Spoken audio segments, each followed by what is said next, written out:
Hello, and welcome to another episode of the Mark Groves podcast.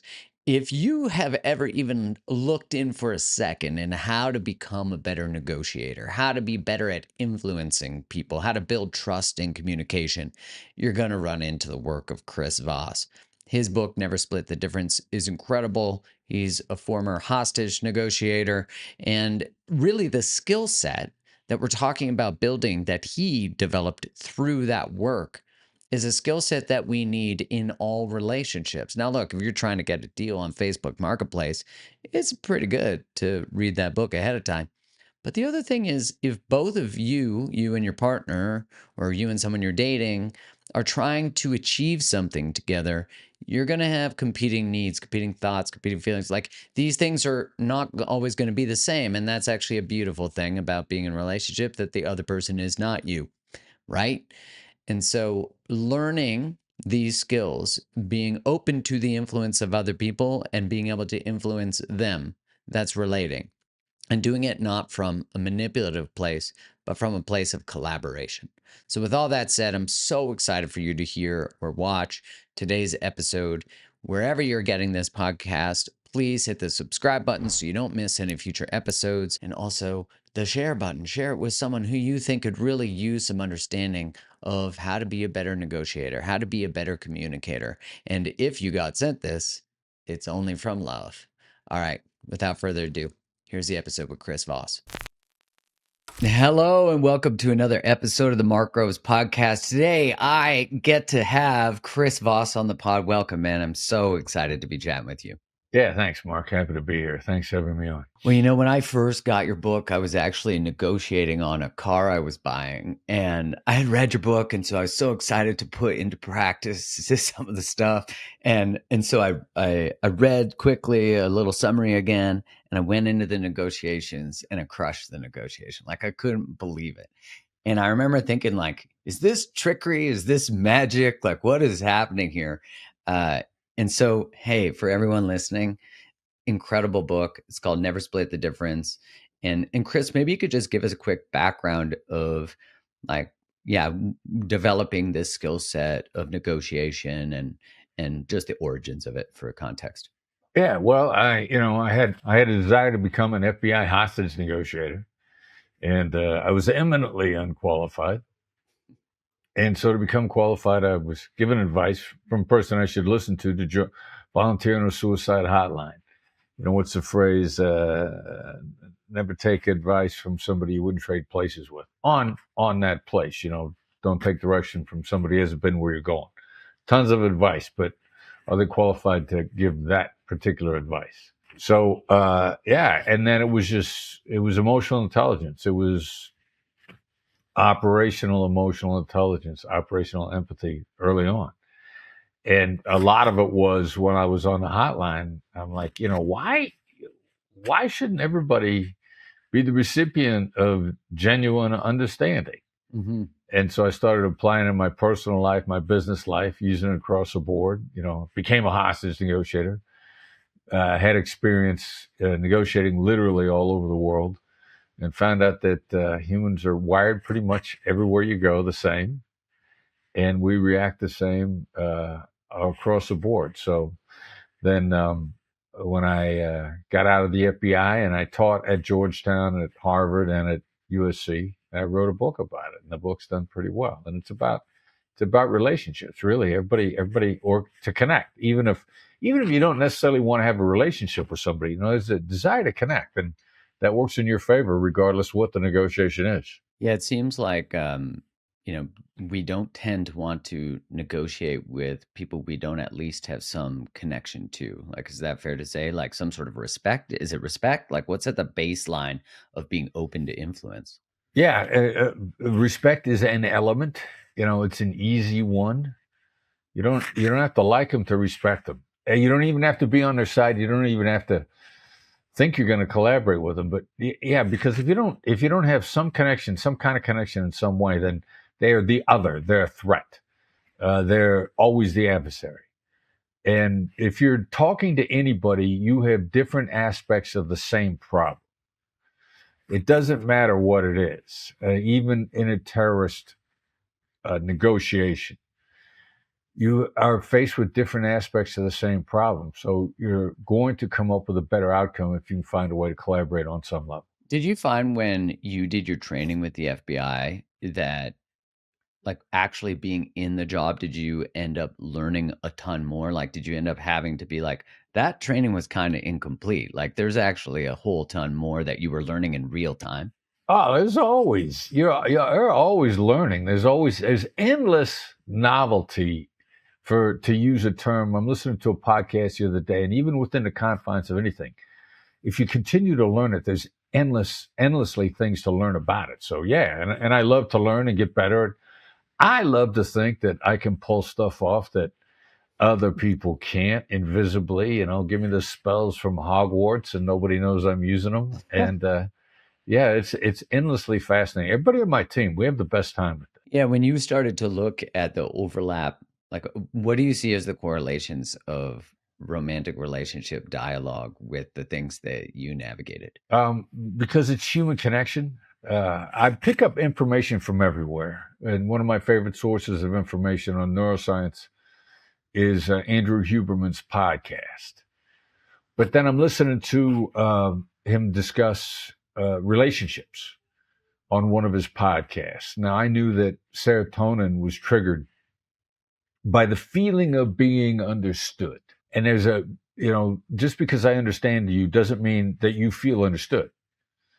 And there's a whole lot of crap out there. I understand in the history of mankind never made anybody feel understood, or the feel, felt, found thing. I know how you feel. I felt that way too. Here's what I found. That doesn't work either.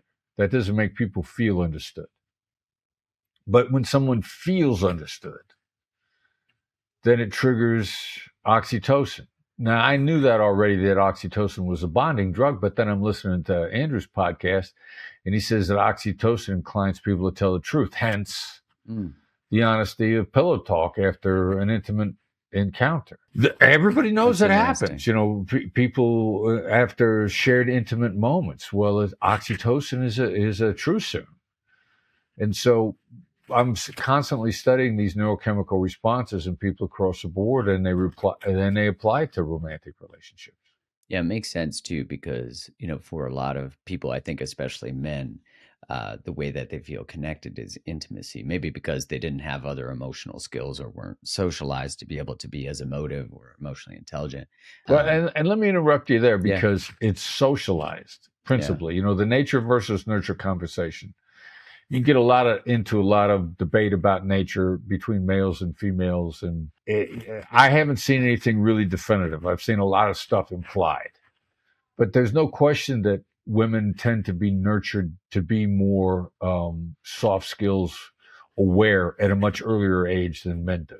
A little boy gets into a problem, dad says, go back and fight it out. A little girl gets into a problem, and the older females are like, look, you can't always fight. You're going to have to find a smarter way to handle this. And so there's more nurturing for soft skills, I think, for women earlier than for men. I can't remember where I read it, but I remember reading that oxytocin has a shorter half-life in men. Oh, interesting. Yeah, so the thought process... That's possible. Yeah, the thought process was that maybe how it interacts with higher levels of testosterone. I can't remember. I wish I could, because it's so relevant to what we're saying. But it was how men after intimacy don't build as long of a bond. And so that is thought to be the process of why. And well, of course, also for women, if they're intimate with someone, there's the potential for pregnancy. So the bond is almost required to be a little longer. So it was like, I just remember that being an interesting thing about short-term relationships and how they have a different biological impact on both genders. That could be the case. That's interesting. I'm gonna keep my eyes peeled. Yeah, I'll see if I can find it. I'll fire it over to you. In your book, you talk about tactical empathy, and I thought, okay, this is really interesting, because, like, how do we use this in romantic relationships, intimate relationships, to navigate disagreements without compromising? You know what I mean? Yeah, because compromise is a bad idea. Back in, I'm a last century guy, so back in like the 1970s, 1980s, I remember this cartoon, newspaper cartoon.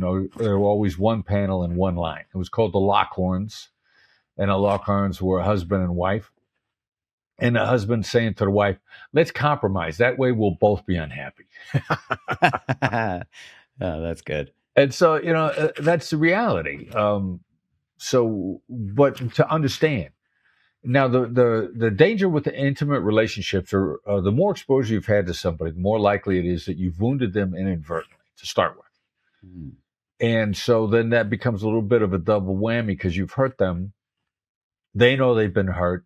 And the fact that you're oblivious to it is an additional hurt.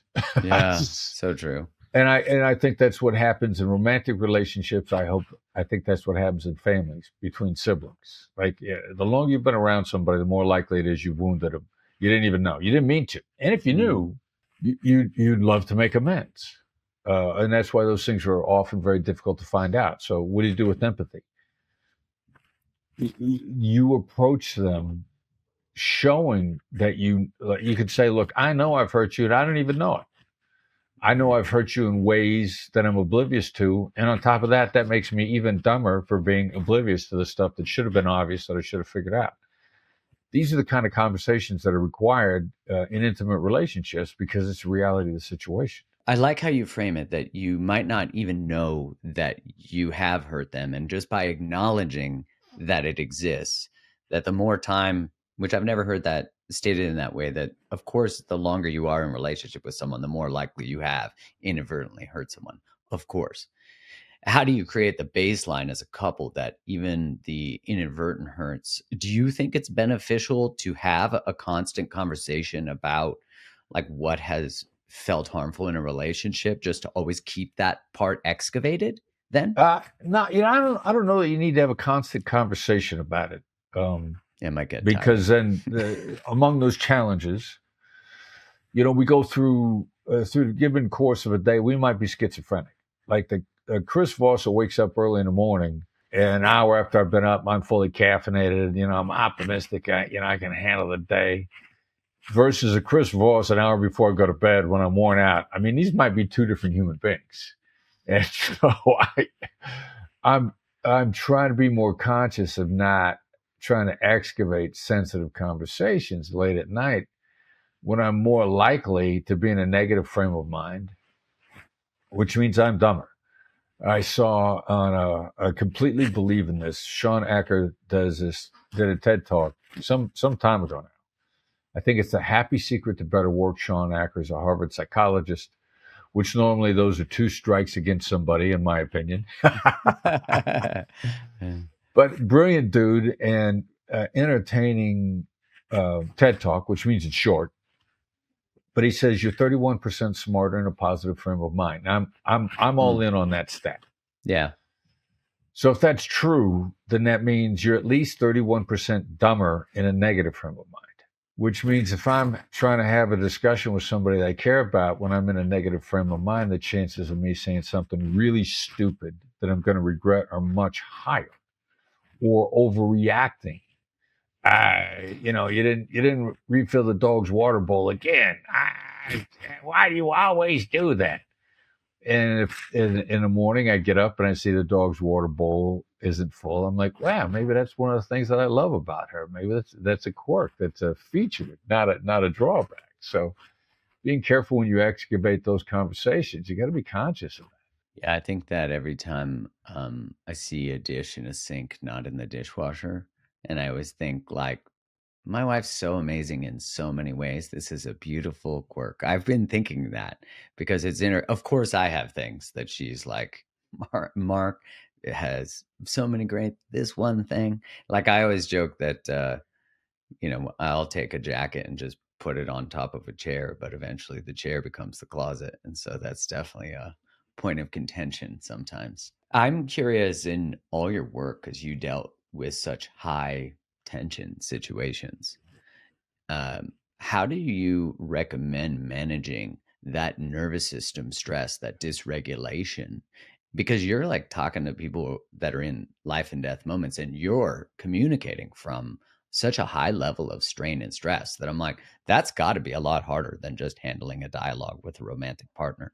So I'm curious, what could you recommend to the listeners for how do we take what you've learned and apply it in these very high stress What are seemingly triggering where our brain shuts off, the 31%, I think you said.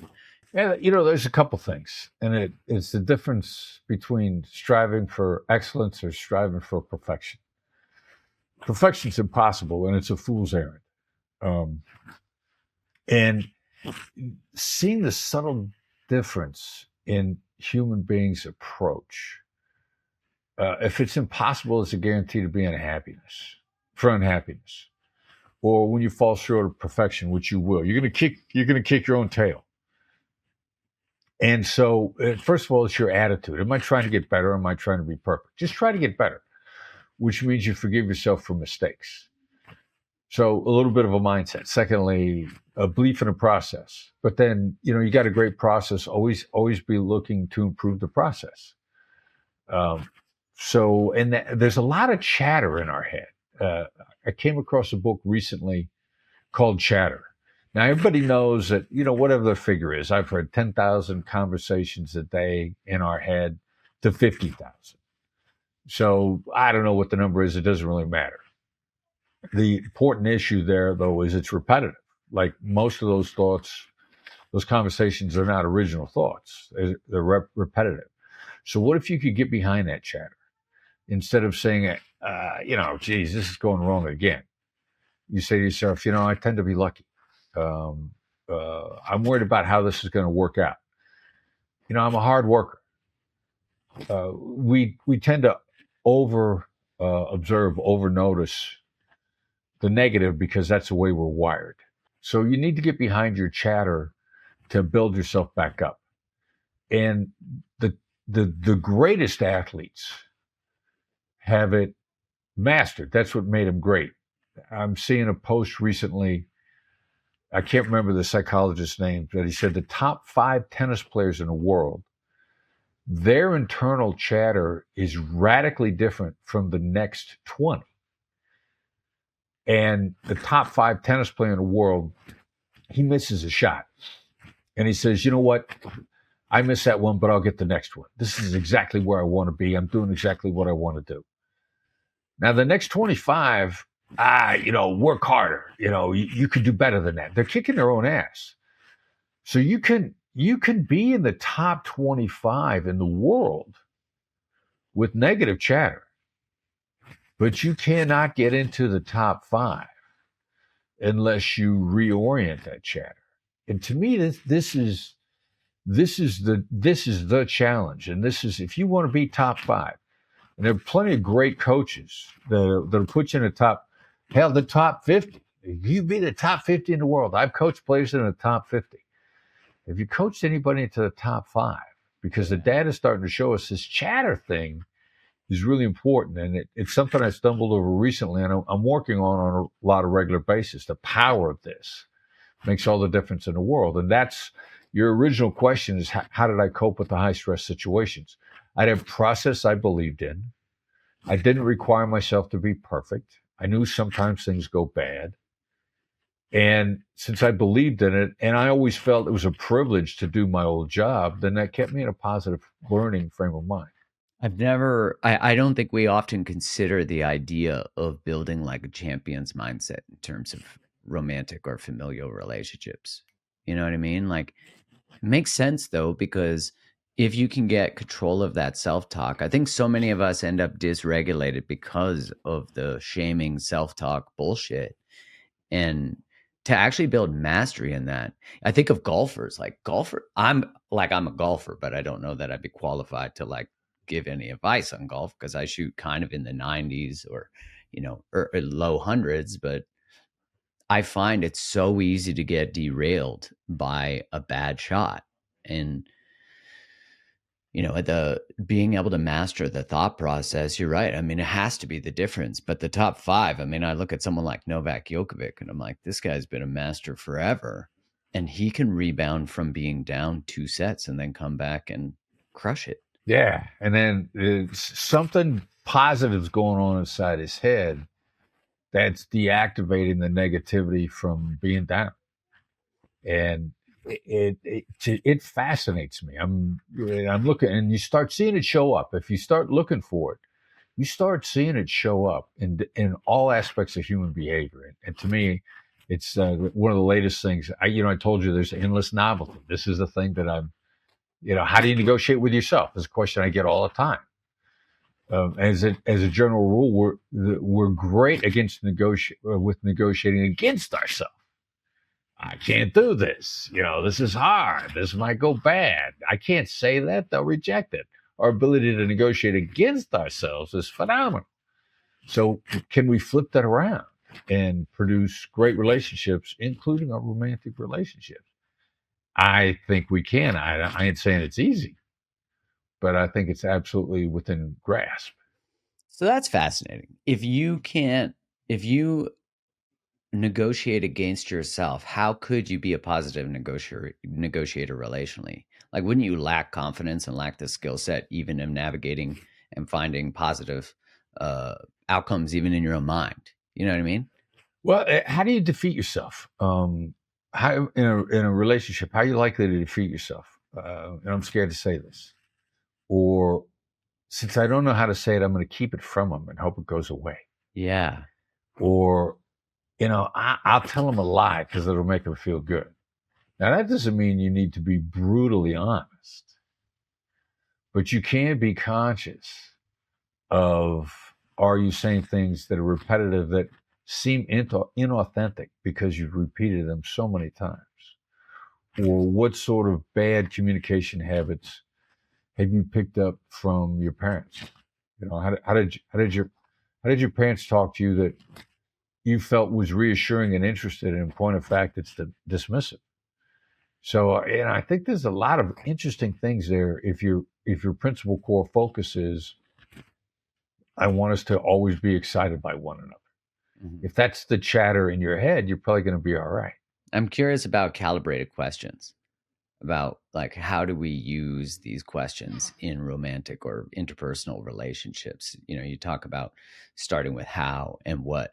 And so how how could we use these questions as a way of transforming difficult conversations in our romantic relationships? Well, the critical issue to any how or what question, and those are the only questions and no oriented questions. Are you against doing this? Don't try to get people to say yes. Are you against going to the Cheesecake Factory tonight? Well, no, I'm not against going to cheese, but I'd rather go here. You get a quicker answer. The other person feels involved and empowered with a no oriented question. But how and what? You got to listen to the answer. And you got to show that you listen. Like, how was your day? If you don't listen, if I don't feel heard on the answer, then I'm going to say, I forget. And I think this is one of the things that bad habit we pick up from our parents, a well-intentioned bad habit. It's a routine that your teenagers won't talk to you. Teenager comes home, how was your day? Fine. What'd you learn from it? I forget. Well, because you didn't listen to when you asked them, how was their day? The first time you asked them that, they answered you. And you immediately went to, what did you listen or what did you learn from it? Spending no time whatsoever on showing that you actually heard and understood what they said to the answer, how was your day? So you did this 4, 5, 6 times to your teenager, and you showed them you weren't listening. So why should they bother answering an exhausting question? How was your day? If I spent all the time answering and you didn't bother listening, I ain't gonna answer again. But then you learn that, you reflect on it as an adult. This is how your mom showed interest in your life. So you translate that behavior to your romantic partner. How was your day?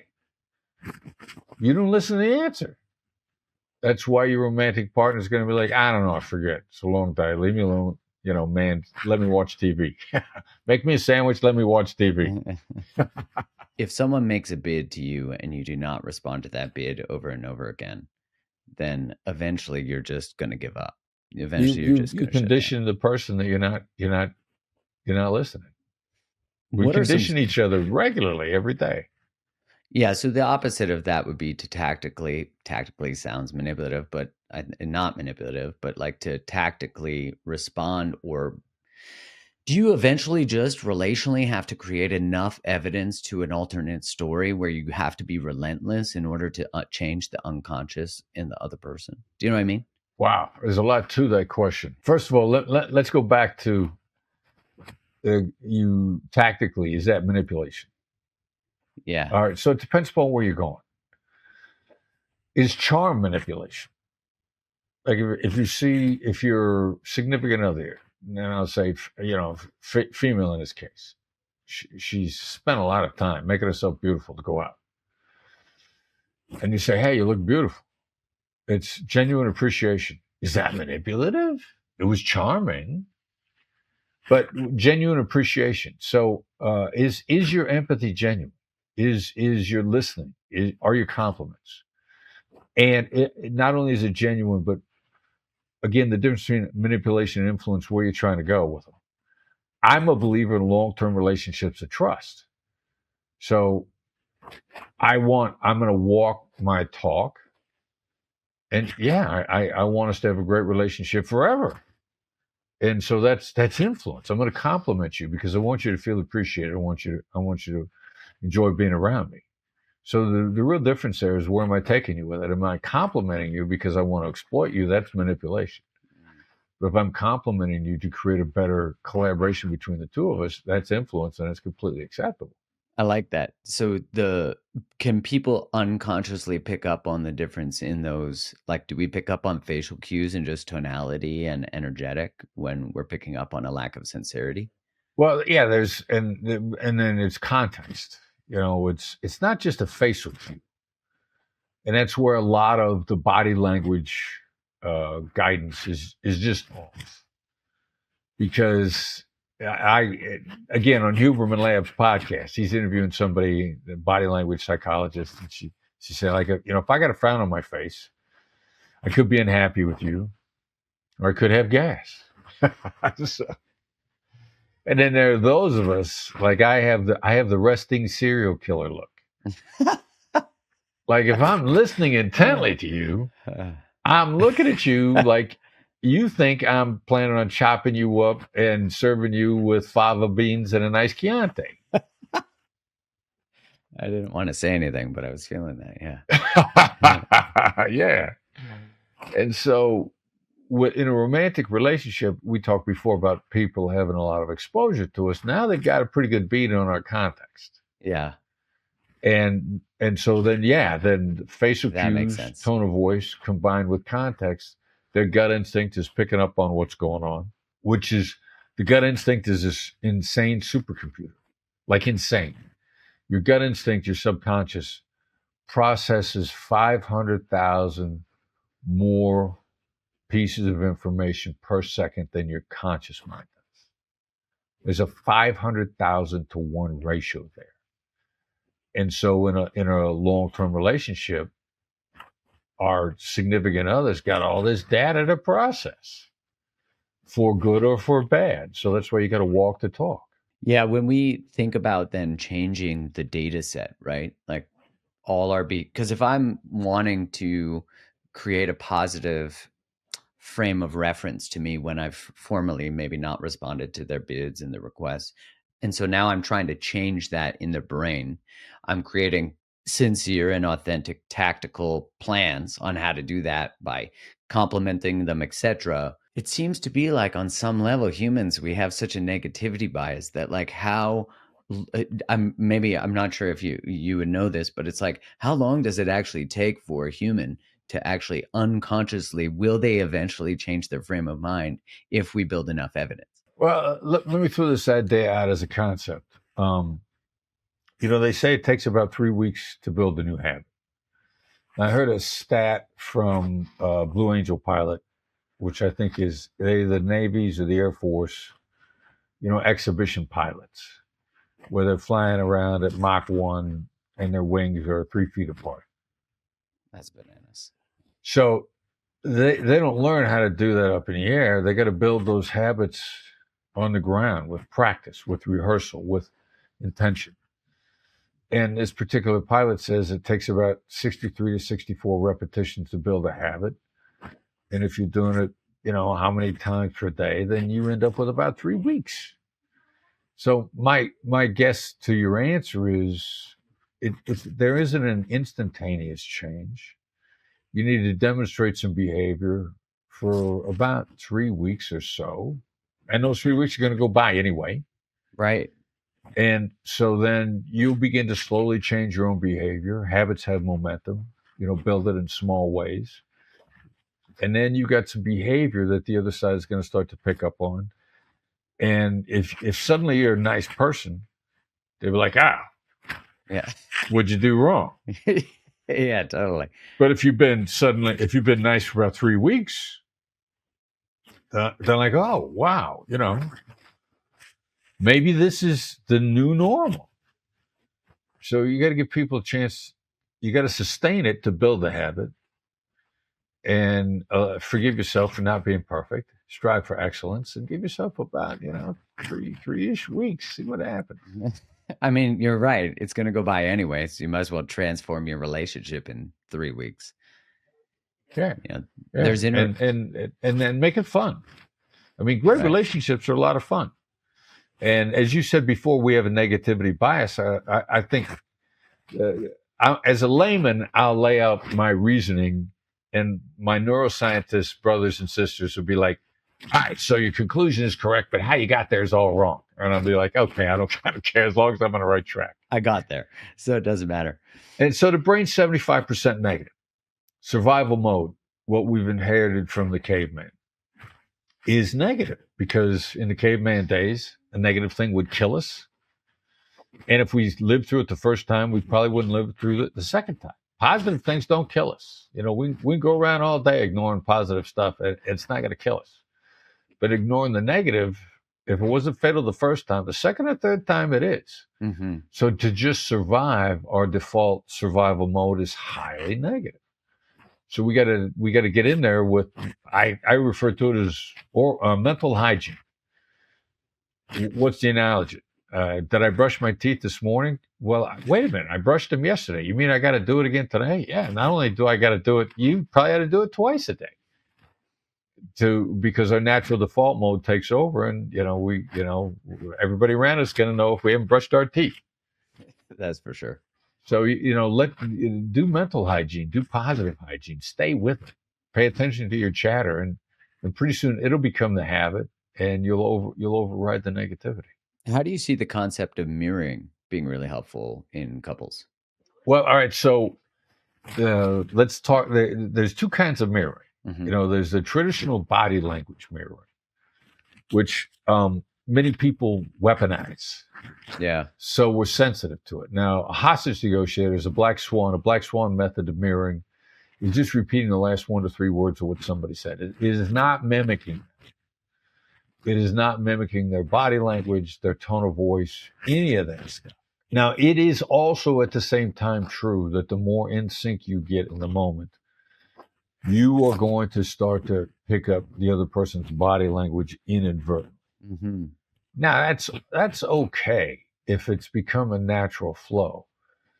But so many manipulative types start mirroring body language that the minute I see somebody pick it up on me, I will make a couple moves to see whether or not it's authentic. Interesting. How do you differentiate? I'll just start. How long have we been talking? Do I find myself in sync with them? Mm. So then if I make a change and they immediately do the same change, there's a pretty good chance it's inauthentic. It's a little bit like, I used to work surveillance when I was with the FBI, and which makes me highly conscious of somebody following me. Yeah. If I'm wondering if you're following me, I'm going to make a turn. You make that turn, then pretty soon I'm going to make the second turn. You make that second turn, I'm hitting the brakes. You're probably going to rear end me because I know you're following me inauthentically. So I'll change my body language. If you follow me twice, then you're hustling. And that is, I think, taught in NLP, right? That type of, I forget what they call it, pacing and mirroring. It probably is. Yeah. I've heard there are a couple different schools of thought that I've heard. There's a tremendous amount of overlap with the Black Swan method. NLP is one of them. And to me, if you're trying to communicate authentically, you're going to find overlap in other fields of study. Which then, if you find it in more than one place, it's probably a universal principle. Take a close look at it and decide what you think. So how would the method you're talking about in terms of sentences repeating the first two or three words, what would that maybe sound like? What would it sound like? Yeah, like that. Like that? Yeah. Yeah. So that's It's the last. You start with the last words, hmm. and then it's the tone of voice. Because if you're not used to it, you'll do it robotically, and then somebody will know that you're doing something different. Like we see this all the time in intimate relationships. A man or woman has learned the Black Swan method, and they learn mirroring. So then you think you're going to get caught. So the last three words, you repeat it in a monotone voice. She picks up on it right away, because not because you mirrored, but because it was your tone of voice. Now the flip side is two people that have been longtime fans of the book from the very early days, very very very smart people. The husband, then fiance, became husband, is being coached by my son Brandon, and Brandon says, use the stuff at home. So after about 3 or 4 days, the fiance goes, I really like talking to you. What's different? And he says, look, I'm studying this book, and it's about authentic connection and communication. And she went out and bought the book for all of her girlfriends, boyfriends, and husbands. And so then what we tell people is like, yeah, tell your spouse, look, I'm trying to be a better listener. And here are the tools that I've been given so that I can be a better listener for you, with you. So, yeah, it's going to sound different. And here's my objective so that we're closer. And then the spouse is cool with that. And if she's not cool with it, he or she or whoever's on the other side, if your intention to use the skills is to be a better listener, to be there more for them, and they don't like that, well, that's a sign of a whole different color. Yeah, there's other books to help with that. Yeah. Well, as I was saying to you before we hit record, I was at a conference this past weekend, and the keynote, he said, if there's one book everyone should read, it was yours. And I was like, I'm interviewing him on Monday. This is insane. Like, what were the chances? And I loved it. I wanted to tell you that because I was just like, what a great to know that your work has touched so many people in so many industries in so many ways. And to know that we can use this is about building exceptional skills as being a communicator. And why wouldn't we all want more of that? Like if I ask 100 people what's the most important skill set for a relationship, 99% will say communication. Yeah, and the key to communication is more accurate listening. It's not being more articulate. And I was talking to a business executive a couple of years ago, and he's saying, like, now that I'm delegating negotiations to people that work for me, me and my other senior executives are watching this stuff fall apart over miscommunication only, not disagreement, misunderstanding. And I said, yeah, but it's not because people are failing to articulate.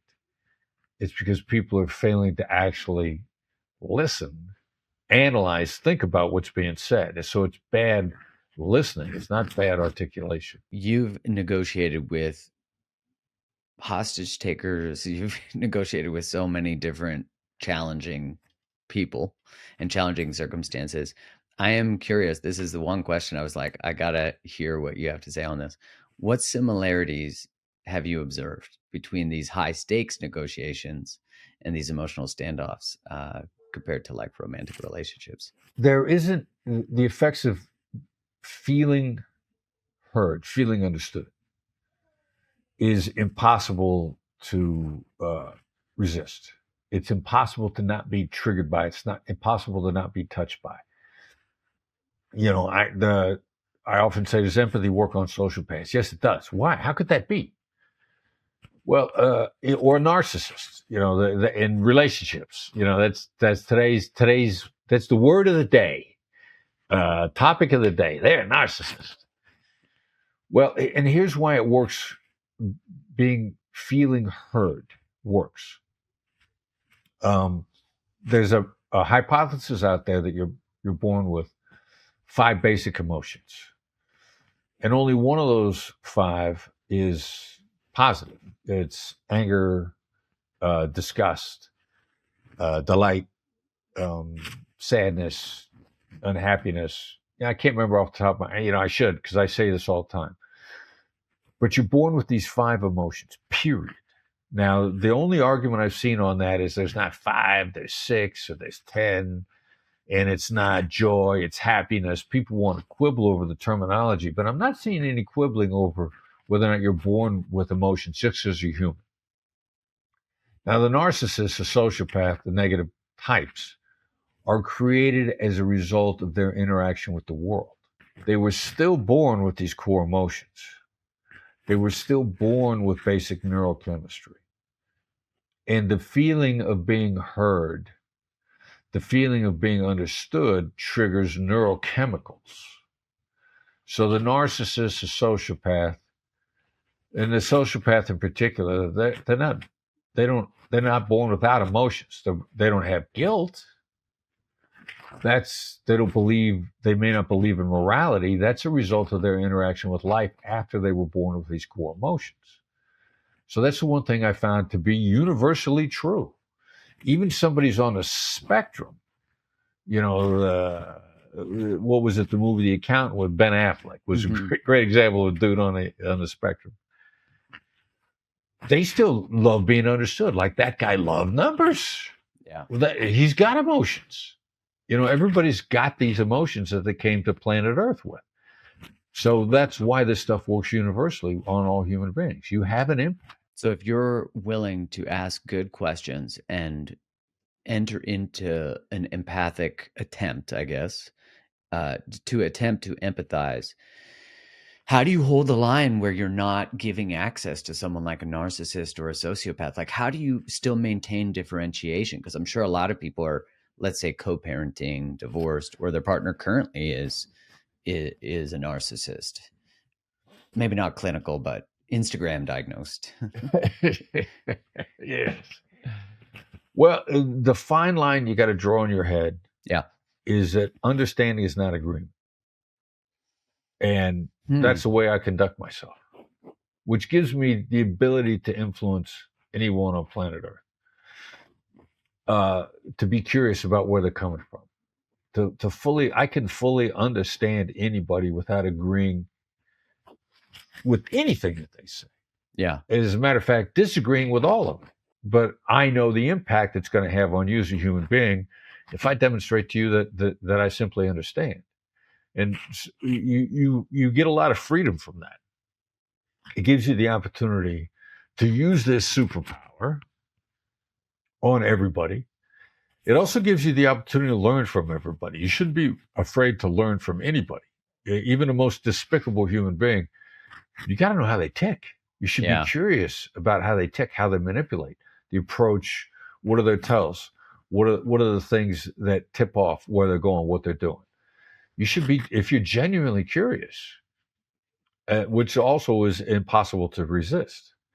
Like if I'm dealing with a narcissist and I'm genuinely curious, like they're going to give me a ton of information. Now, they're going to test me along the way, but I drew that line early on in my brain saying like, no, I don't agree. I never said I agreed. And if you're trying to pretend like my agreement or my understanding is agreement, then actually that's a really good sign about you. So if you can draw that line is a real key issue. Understanding is not agreement. Curiosity is not weakness. It's not giving in. It's being curious. Feels like the world could use a lot of that advice right now in terms of maintaining or exploring difference, Oh yeah, and we are encouraged to do the opposite on the media and social media. Yeah, politically, it doesn't matter what the agenda is of the social media, whether they're on the left or on the right. Right. They make more money the angrier we are. Yeah, this is who would have thought that this would be the very act of rebellion, on some level to maintain a state of curiosity. And I love how you differentiated. Like, just because you understand someone, it actually means that you're listening, but it doesn't mean that you're like, yay, I now agree with everything you say. I'm curious for so many people in relationship are people pleasers, right? They compromise their own needs, wants, emotions in order to maintain connection. A lot of that learned from childhood. How is it possible for someone who is conflict avoidant in that way to actually be a good negotiator relationally? Once you're conflict avoidant, you start to take yourself hostage. Mm, And so a lot of it is, what is your definition of conflict? And really, is it, where do you see it taking? Vision drives decision. Our vision of the future drives decision. I believe that genuine conflict has the ability to produce beautiful outcomes. yeah, I agree. Genuine disagreement. Now, I'm not talking about physical conflict. Yeah. And we came very close to putting this up on Instagram recently, because in my book, that's exactly what I say. Genuine differences of opinion, if it's genuine and you're looking to collaborate, create better outcomes. So the verbal conflict, if we're trying to struggle with people, so that's my definition of conflict, is that it produces better outcomes. And human nature actually backs that up. Human history, creativity, necessity being the mother of invention, all these different cliches. They come from different differences of opinion, people sharing with one another to create better things. So if you're conflict avoidant, you're denying yourself more beautiful outcomes.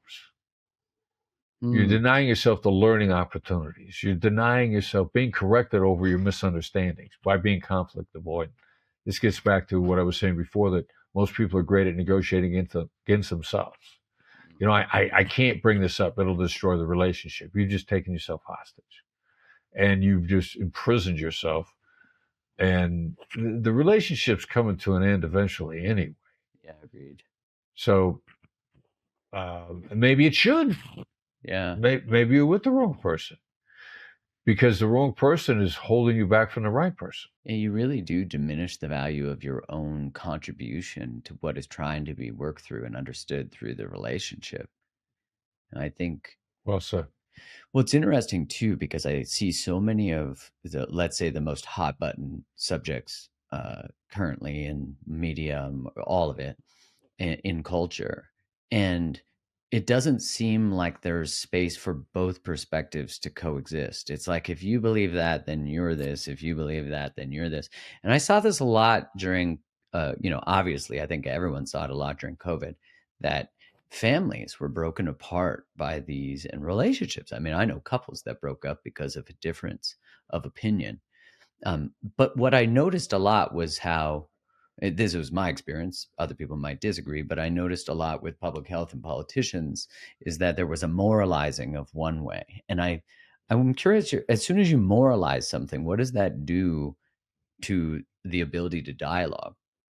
Does that make sense what I'm saying? Yeah. It destroys it. Um, no, nobody's ever 100% right.